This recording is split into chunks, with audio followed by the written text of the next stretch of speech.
The first thing I heard was someone screaming, "Don't let him cross the tape." I stopped my truck so hard that loose tools slammed against the back window. Yellow barricade tape stretched across the gravel entrance to my ranch. The same entrance my family had used for nearly 80 years. Two black SUVs with magnetic decals reading HOA Patrol blocked the road like they owned it. Orange traffic cones lined both sides of my private driveway. One man in a dark, tactical-style uniform stepped into the road and raised a gloved hand. "Sir, this property has been closed by the Homeowners Association. You'll need to turn around." For a moment, I honestly thought it was some kind of joke. I leaned out my window and stared at him. "My property has been what?" "Closed," he repeated confidently, resting one hand on the holster clipped to his belt. "Residents have reported unauthorized activity. We have authority to restrict access until management completes its investigation." I looked past him toward my red barn. My tractor sat exactly where I'd parked it before sunrise. My horses were pacing nervously inside the pasture, and standing beside my mailbox was a woman in an expensive white pantsuit, filming me with her phone, as though she'd been waiting for this moment all morning. She smiled. Not the smile of someone enforcing rules, the smile of someone who believed she'd already won. I climbed out of my truck slowly. The summer heat rolled off the gravel in shimmering waves, but every eye was fixed on me. Neighbors had gathered across the county road. Several were recording. One whispered loudly enough for me to hear. "That's him, the owner they're removing." "Removing? From my own land?" The guard stepped closer. "Sir, I'm asking one final time. Leave peacefully." I glanced down at his uniform. No county badge. No state insignia. No law enforcement patch. Just embroidered letters that said HOA Patrol and a cheap plastic nameplate. I almost laughed. Instead, I looked him straight in the eyes. "You boys aren't deputies." His expression tightened. "We're authorized by the association." "This ranch," I replied calmly, "isn't part of your association." The woman behind him folded her arms. "It is now." That sentence hit me harder than any threat could have, because she said it with absolute certainty, like paperwork had already been filed, like signatures had already been forged, like someone somewhere believed my family's land had quietly become theirs. I reached into my truck. 3 of the guards immediately stiffened. One shouted, "Watch his hands!" Phones lifted higher. The woman stopped smiling. Slowly, I pulled out nothing more dangerous than a weathered leather folder. Inside were copies of deeds older than every person standing there combined. I held them up.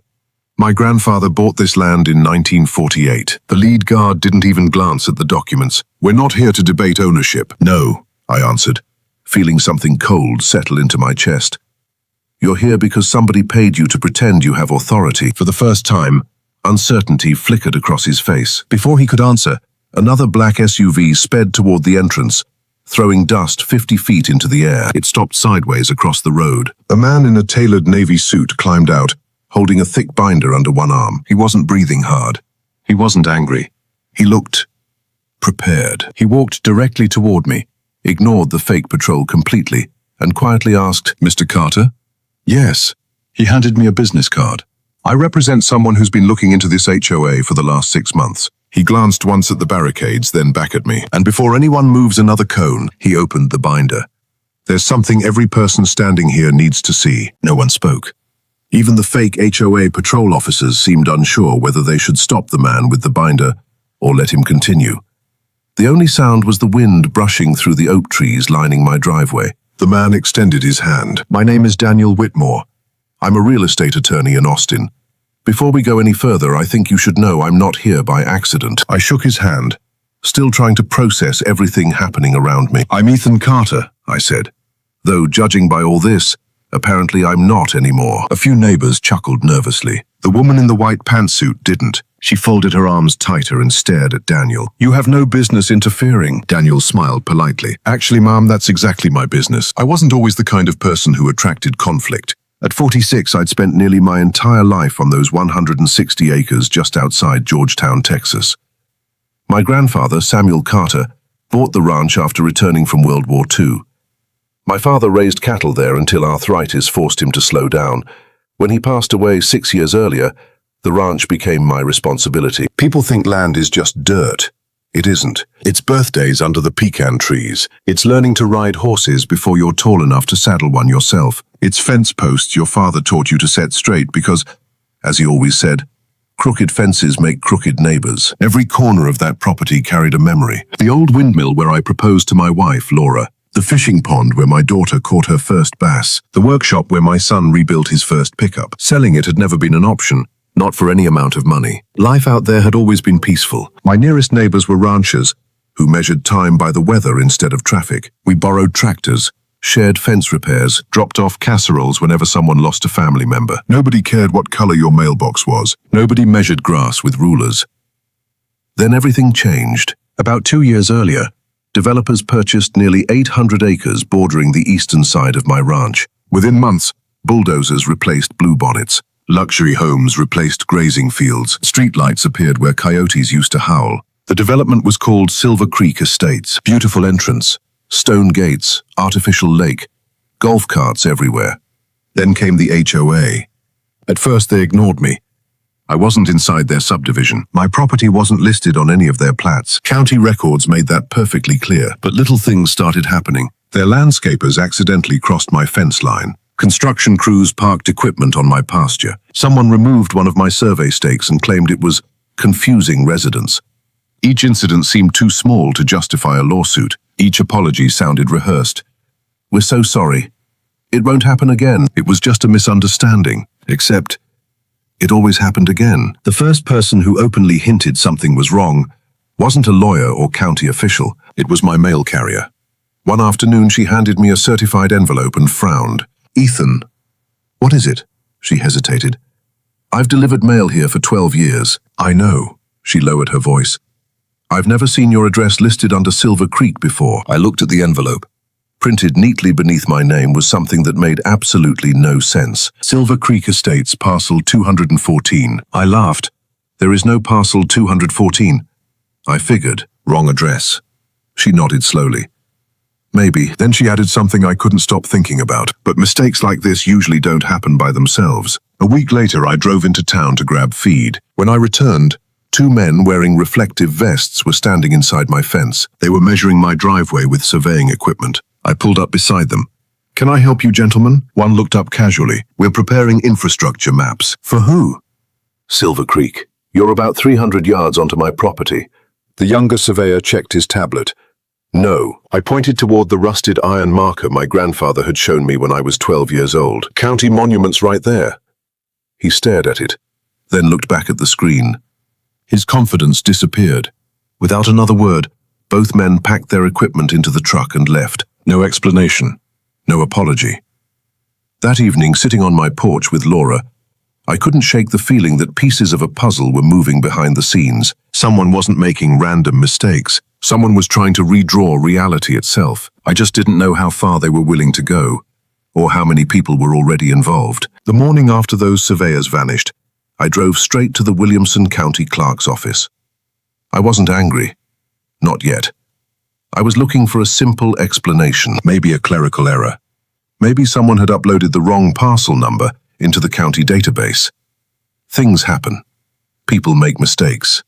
Unfortunately, what I found wasn't a mistake. It was the beginning of a carefully orchestrated campaign. The clerk, a woman named Angela Morris, greeted me with a familiar smile. "Ethan, what brings you in?" "I need to verify my property records." She pulled up my parcel on her computer. Everything looked exactly as it should. Owner, Ethan Carter. Boundary lines unchanged.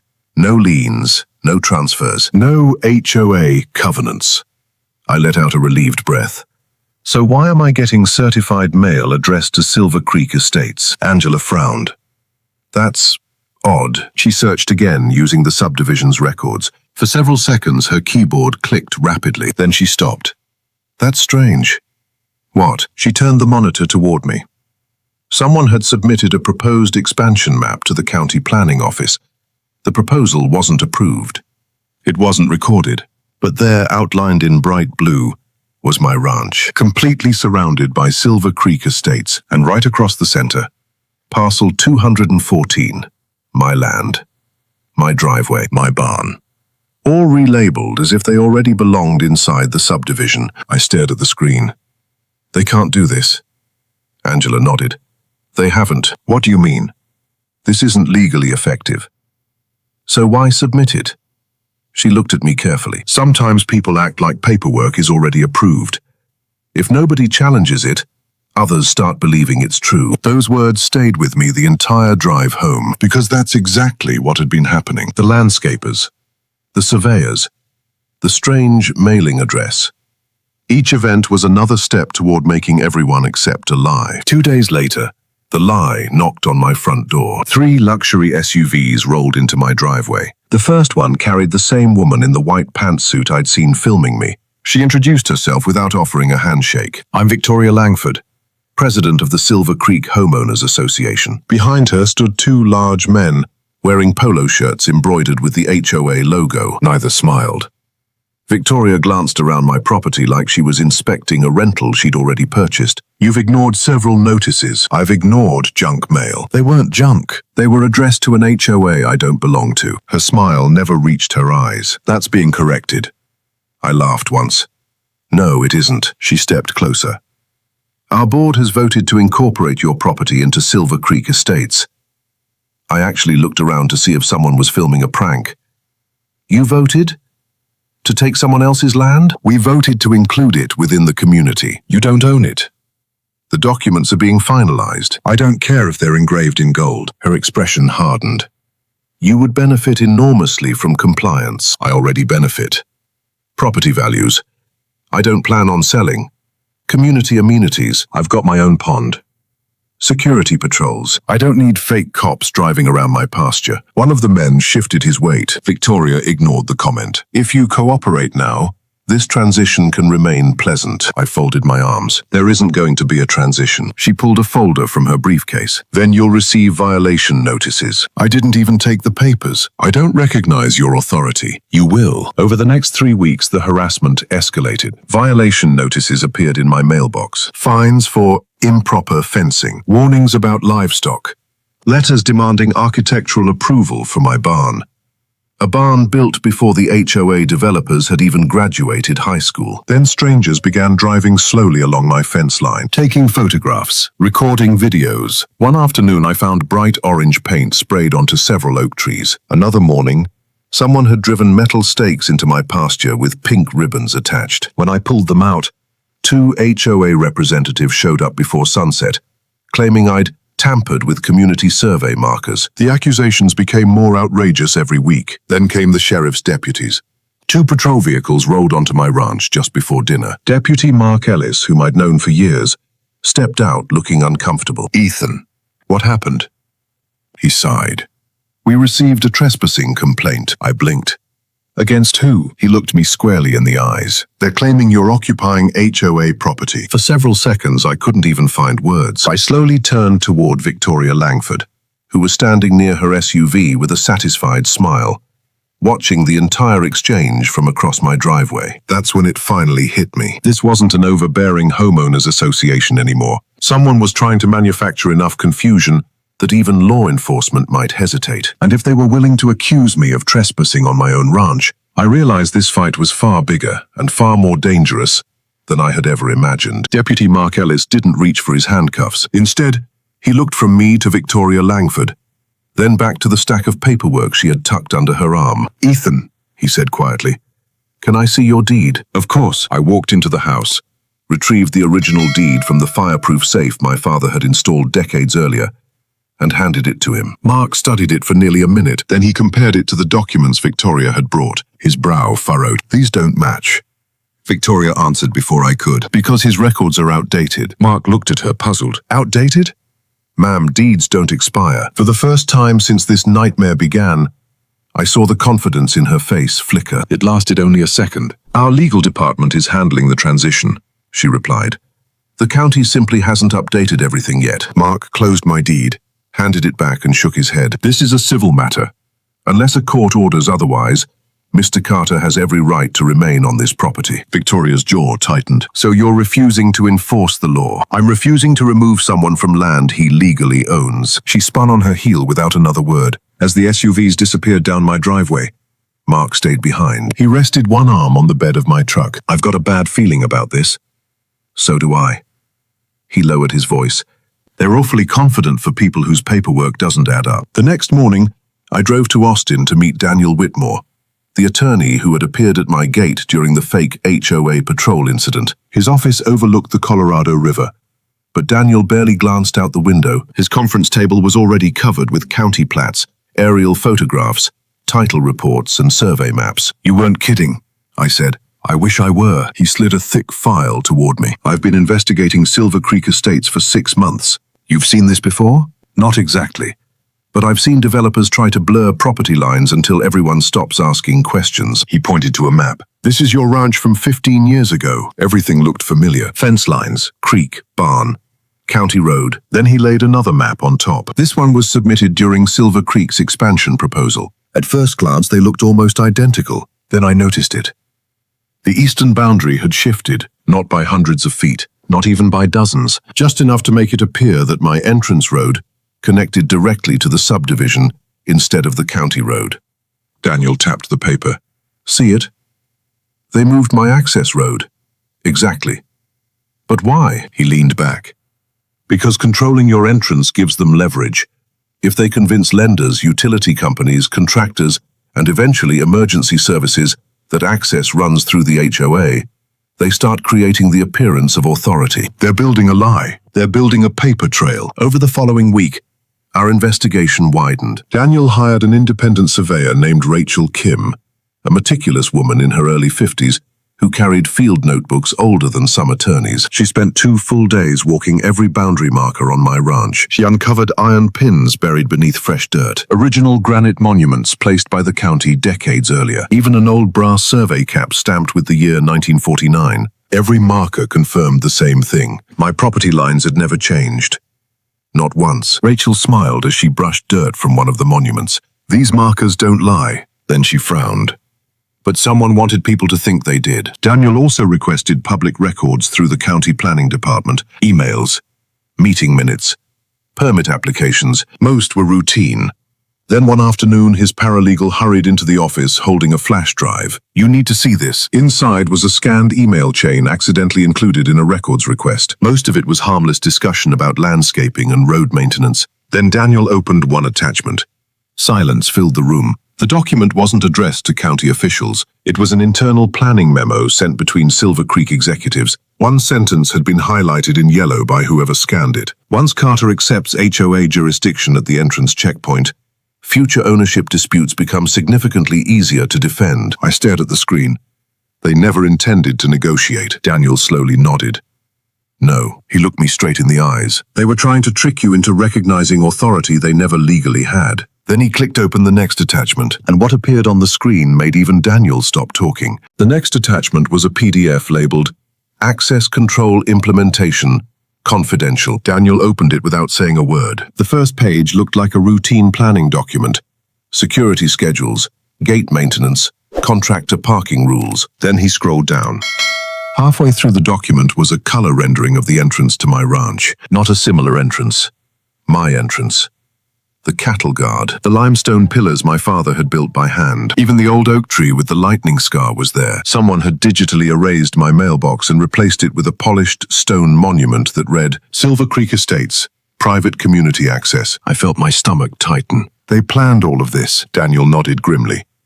They didn't just plan it. He zoomed in on the bottom of the page. They budgeted for it. There it was in black and white. Removal of existing owner signage. Private security staffing. Resident orientation after access transition. The document wasn't a proposal anymore. It was an operational plan. One line near the bottom caught my attention. Complete transition before title dispute becomes public. I looked up at Daniel. They knew there would be a dispute. They expected one. And they wanted everything to look finished before anyone asked questions. Exactly. The deeper we dug, the worse it became. Rachel, the surveyor, discovered that several boundary stakes recently placed near my eastern fence weren't official survey markers at all. They were inexpensive construction stakes bought from a local hardware supplier. No survey license number, no registered identification, nothing. Someone had hammered them into the ground and covered the original county monuments with fresh soil. It wasn't just misleading, it was deliberate. Daniel photographed everything, every marker, every measurement, every GPS coordinate. Nothing was left undocumented. If this goes before a judge, he said, Facts beat confidence every single time, but Silver Creek wasn't finished. 3 days later, I woke to the sound of diesel engines outside. I stepped onto my porch. 2 tow trucks, a fencing contractor, 4 members of the fake HOA patrol, and standing in front of them all was Victoria Langford. She smiled as if she were hosting a ribbon-cutting ceremony. "Good morning, Mr. Carter. What do you think you're doing?" "Our contractors are installing the community's new entrance features." I looked at the workers. "You touch one post on this property, and you're trespassing." Victoria raised a clipboard. "We've already authorized the work." "You authorized work on land you don't own." One contractor shifted uneasily. He looked from Victoria to me. "Ma'am, is this actually HOA property?" Victoria answered immediately. "Our attorneys have confirmed everything." I took one step toward him. "They haven't." I pulled out my phone and handed him Rachel's freshly stamped survey. Then I showed him a copy of my recorded deed. His eyes widened. He looked back at Victoria. "I wasn't told about this." She lowered her voice. "Finish the job." The contractor shook his head. "I'm not risking my license." Within seconds, his crew climbed back into their trucks. One after another, the engines started. Victoria's face turned bright red. "You'll regret this," she shouted after them. The lead driver rolled down his window. "No, ma'am."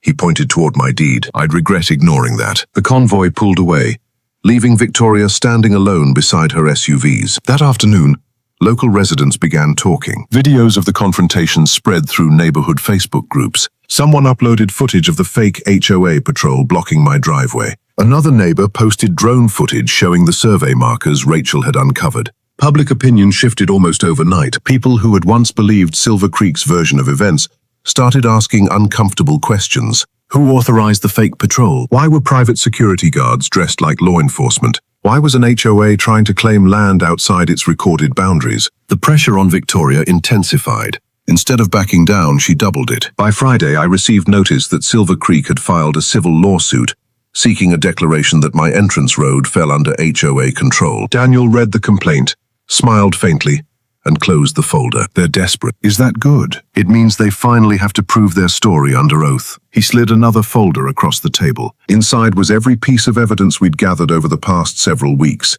Deeds, surveys, county records. The Williamson County Courthouse felt colder than I remembered, not because of the air conditioning, because every person in that courtroom understood this case had become bigger than a disagreement over property lines. Local reporters filled the back rows with notebooks open.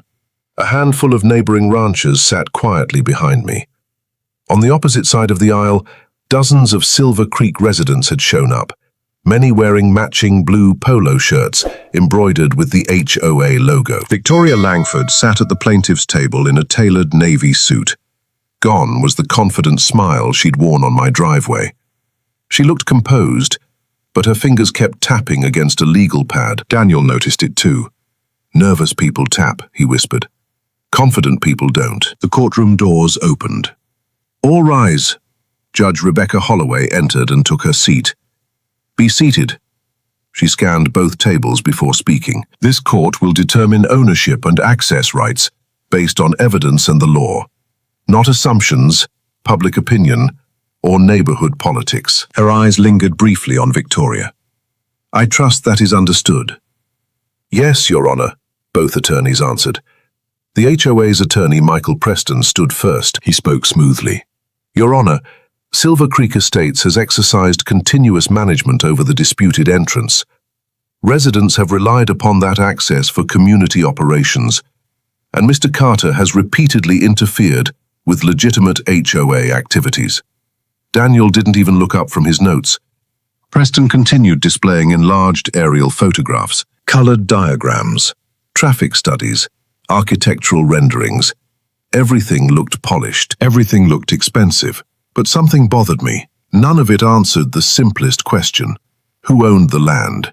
When Preston finally finished, Judge Holloway leaned forward. "Counselor, you've shown me development plans." "Yes, Your Honor." "You've shown me proposed community improvements." "Correct." She folded her hands. "I asked who owns the property." For the first time, Preston hesitated. "We believe." "I didn't ask what you believe." Silence settled across the courtroom. "I asked what the recorded deed says." Preston slowly sat down. Daniel rose without any sign of urgency. "Your Honor, the defense would like to begin with the county record." He walked to the evidence screen. One document appeared, The original 1948 deed. Recorded, stamped, indices, verified. This deed, Daniel said, has never been challenged, transferred, amended, or superseded. He placed another document beside it. The current title report, then another. The independent boundary survey, then another. The county GIS parcel map. Each one matched perfectly. Every property line, every monument, every acre. Daniel turned toward the judge. 4 independent sources, he paused. 1 conclusion. Judge Holloway nodded slowly. So far, yes. Then came the witnesses. Rachel Kim explained every survey marker she had recovered. Using enlarged photographs, she identified the original granite monuments, brass caps, and iron pins installed decades earlier. The HOA's attorney tried to shake her confidence. Could these markers have been moved? No. Why not? Because they were buried beneath undisturbed soil layers dating back decades.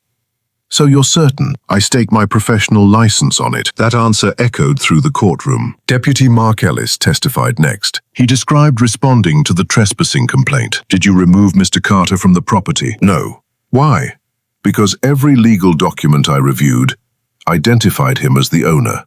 The HOA attorney stood. Deputy, are you a title expert? No. So your opinion? It's not an opinion, Mark interrupted calmly. It's what the county records showed that day. Finally, Daniel called his last witness, the county planning records supervisor. She authenticated the internal emails produced through the public records request. No objections. No disputes. Daniel displayed the highlighted sentence from the confidential memo. Once Carter accepts HOA jurisdiction at the entrance checkpoint, future ownership disputes become significantly easier to defend. The courtroom became completely silent. Even the reporters stopped typing. Daniel walked slowly toward Victoria. Mrs. Langford. She shifted uneasily in her chair. Did your board authorize the creation of an HOA patrol before obtaining any court order? Her attorney objected. Overruled, Judge Holloway said. Victoria swallowed. Yes. Were those guards certified law enforcement officers? No. Did your board approve plans to replace Mr. Carter's entrance monument before proving ownership? Another pause. Yes. And one final question. Daniel held up the confidential implementation plan. Is this your board's planning document? Victoria stared at it for several long seconds. Finally, in a voice barely louder than a whisper, yes. Judge Holloway removed her glasses. She looked first at Victoria, then at the stack of exhibits covering the defense table. The courtroom waited in complete silence. After what felt like an eternity, the judge folded her hands and spoke. I have heard enough. Every heartbeat in my chest seemed to stop. She picked up her pen. I am prepared to issue my ruling. You could have heard a pin drop. Judge Rebecca Holloway looked over the courtroom one last time before reading from the notes she had written during the testimony. This matter, she began calmly, is not merely a boundary dispute. She paused. It is a deliberate attempt to exercise authority over property without any legal basis. Nobody moved. Victoria Langford stared at the defense table, refusing to look in my direction. Judge Holloway continued. The evidence presented by the defendant is consistent across every independent source submitted to this court. She began listing them one by one. The original recorded deed, the certified title report, the county parcel records, the independent survey, the testimony of the county planning department, the testimony of Deputy Mark Ellis, and the internal communications of the plaintiff. She looked directly at Victoria. Not one piece of credible evidence presented by the plaintiff establishes ownership or legal control over Mr. Carter's property. The judge placed her pen on the bench. Therefore, this court finds that the property, including its entrance road, remains the sole and exclusive property of Ethan Carter. A wave of relief washed over me so suddenly that I had to grip the edge of the table, but the ruling wasn't over.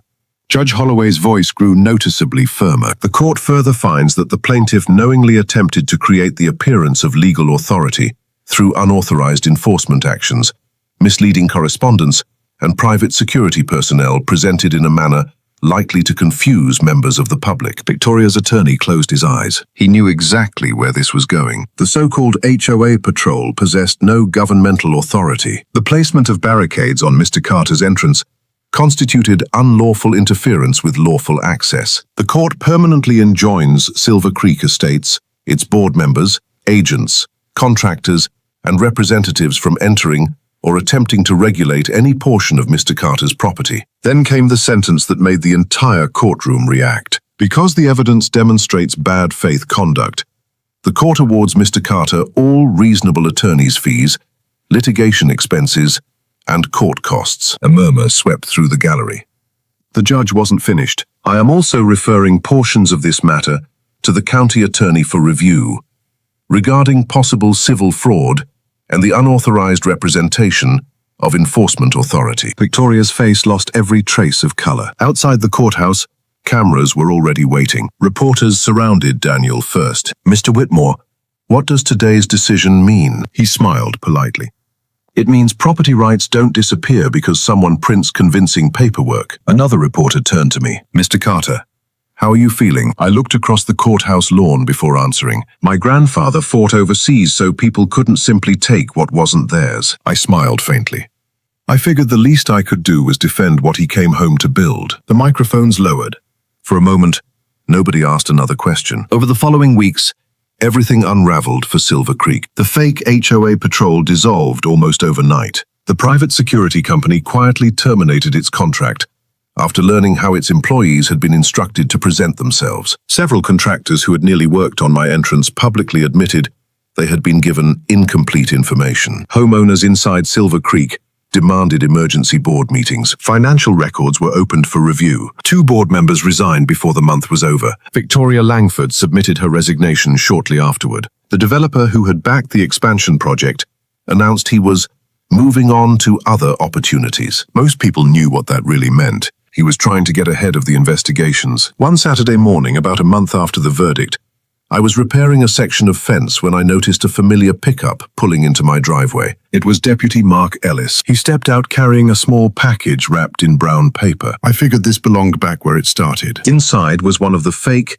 HOA patrol signs that deputies had removed from my entrance after the court order. Mark grinned. Thought you might enjoy a souvenir. I laughed for the first time in what felt like months. We walked over to the old workshop, and instead of throwing the sign away, I hung it on the back wall above my father's worn toolbox, not as a trophy, but as a reminder. No matter how powerful someone pretends to be, the truth has a way of outlasting every lie. And every time I looked at that faded sign, I remembered something my father used to tell me while mending fences. The strongest boundary you'll ever own isn't made of wire or stone. It's knowing exactly where you stand and refusing to be moved. These days, life on the ranch has returned to the quiet rhythm I always loved. The horses graze where they always have. My tractor is back to doing the work it was built for, instead of sitting behind fake barricades. Every morning, I drive through the same entrance my grandfather built, and every evening, I watch the sun set over land that remains exactly where it has always been. Rightfully ours. The old HOA patrol sign still hangs in my workshop. Visitors sometimes ask why I keep it instead of throwing it away. My answer is always the same.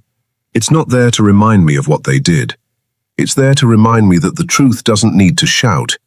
It only needs the chance to be proven. This experience taught me that confidence isn't the same as authority. Expensive paperwork isn't the same as legal ownership. And people who count on intimidation usually panic when they're forced to face real evidence. If you're ever pressured into accepting something that doesn't feel right, don't let fear make the decision for you. Ask questions, verify the facts, protect what's yours. Thank you for staying with me through this incredible journey. Have you ever dealt with an overreaching HOA, a property dispute, or someone who tried to bully you into giving up your rights? I'd genuinely love to read your story in the comments. If you enjoyed this story, please like the video, subscribe to the channel, and turn on notifications so you don't miss the next unforgettable HOA showdown. Until next time, take care of the people you love, stand your ground when it matters, and remember, the strongest foundation you'll ever have is the truth.